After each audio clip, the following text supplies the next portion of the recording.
covering the Northern Bahamas. You're watching the Bahamas Tonight, Northern Edition.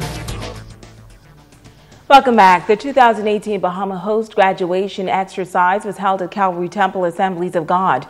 The program is focused on training Bahamians for expansion, growth, and excellence.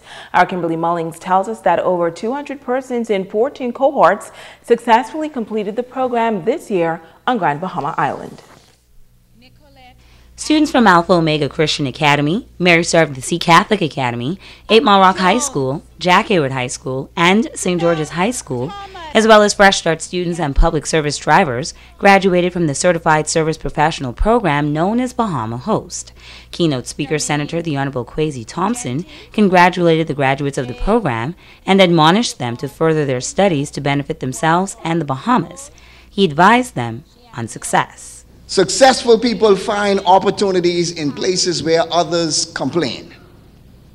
People usually complain when there's a problem, where there is a lack of some service or a need that has not been met.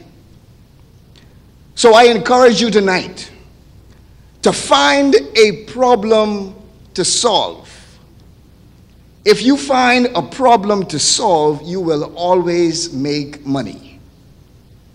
If you look for a need to fulfill, you will always make money. Senator Thompson told the graduates to remember God. I promise you, there will come a time when you will face some challenges in your life. That your mother cannot help you, your father cannot help you, your friends cannot help you, your uncle and auntie cannot help you. And there's going to come a time when you are going to have to call upon God for yourself. So I say, in the midst of whatever it is that you're doing, do not forget God. Director of Industry Training with the Ministry of Tourism, Ian Ferguson, was also on hand for the Bahama Host graduation in Freeport. He says that the team is excited about the program in Grand Bahama, and after 40 years of existence, they're now looking at rebranding Bahama Host by launching a new program in July and invite Bahamians to be a part of it. We have 5 fresh new modules, starting with Proud to be Bahamian, then going into tourism today that deals with the state of the industry, where we are against our competitors. We look at the Bahamian service experience, because obviously service is what we do. We look at a special module that we now call Global Impact. And so we're going to be looking at not only the business of customer diversity and cross-culture, but also the very important conversational Spanish, French, Mandarin for the industry.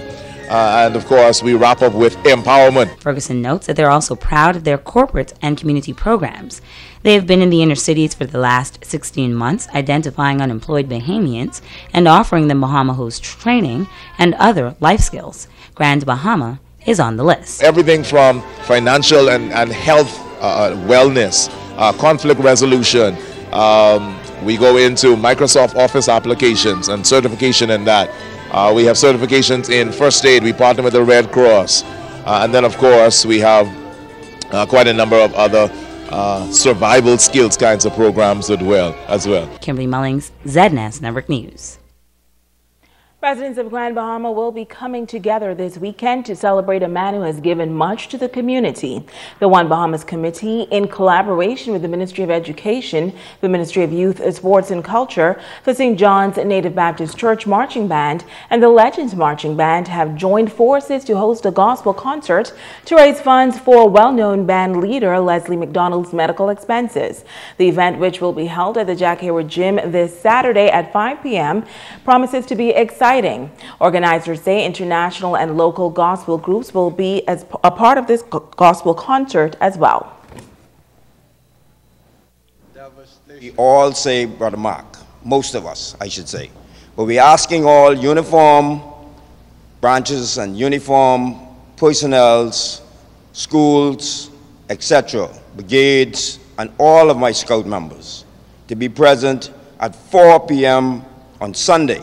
McDonald and his wife have been pioneers in youth development on Grand Bahama Island. And we think that it is most worthy to have a concert to assist him. Me joining the band with my kids, I've watched Brother Mac give unselfish of his time. And persons like Miss Pinder from Walter Barker, she knows of Brother Mac's time that he spent, because on Mondays, Brother Mac spent with the kids one-on-one, teaching them music. And Mr. Thompson mentioned honoring Brother Mac in this way, I couldn't say no. And I think none of us could say no, because he was always there. When you called on him, no matter how short the notice, he always accommodated, especially One Bahamas and also Independence. And I'm sure what we're doing now will be appreciated. And once again, the concert for Leslie McDonald will be held this Sunday at 5 p.m. at the Jack Hayward Gym. And now it is time to ask the doctor.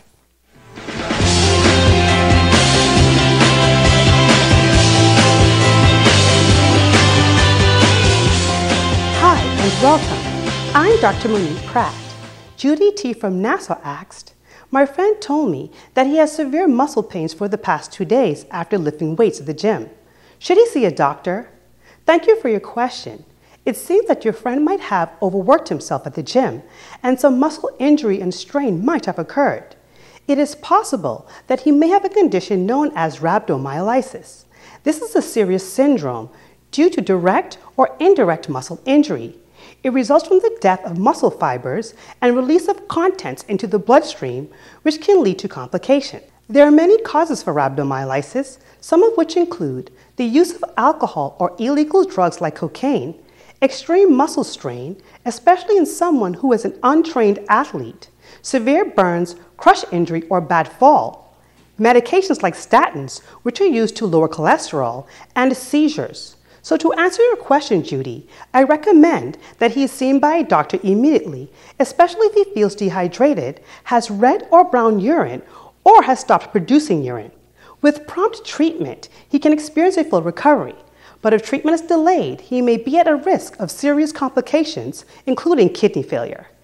I'm Dr. Monique Pratt, and this has been Ask the Doctor.